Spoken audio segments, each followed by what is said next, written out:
Шайғы пасталарынан Асқыс поселоктың ұстық пастанда тоқ жатқан кізлерінің саны қосыл барды. Күніңсай түрт қызыжық орамалар жазир тоқыстарына толдырарға сықшы. Пастаға шақы администрация тұрозы алындағы ашықты аралапсаларға. Орындағы школада 10 класс тоқсылған өгірінжелерге ол бірде ар немес. Қызжақтар іштен 8 жасқа келшелер, олар закон хостара 4 жас тоғынарға керектер. Пүл олғанарны 9-ға бір айға алғанар. Аның алынды сәлі экономический ситуация сәлі мағат болған. Біз даже онар балы алғапс болған, он безер, 2 айға алғапс. Ам ақшының қызыл чыпс, аңнаңар бұл пырлы сезонға алғапс балыларды. Асқыс поселоктың ұстық паста олғанарны шайғы тұсты 9-ға 5 жыл изері алпарыр.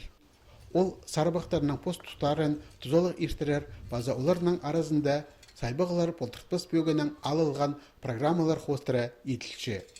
Бұл жылға чалық жазын төлер кетіп, орындағы бюджеті шибірге 5 мың салковай салылған.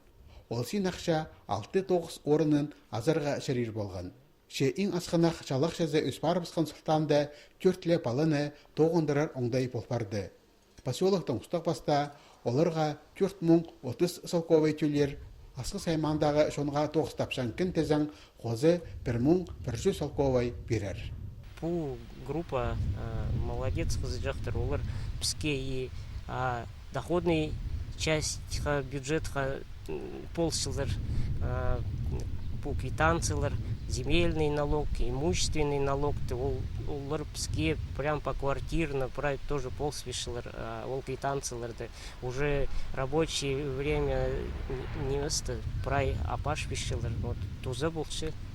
Пүл Асқыс аймандағы шонға 9 тапшан кін пастыры чибірге 6 олған стенис лагеріне жүрші. Оларының түртіне Асқыс поселоктың ұстақ паста тоғынар оңдай берген. Басқалары чибірге 2 кізі школаларды тұқтық тоғыстарының айғысшалар.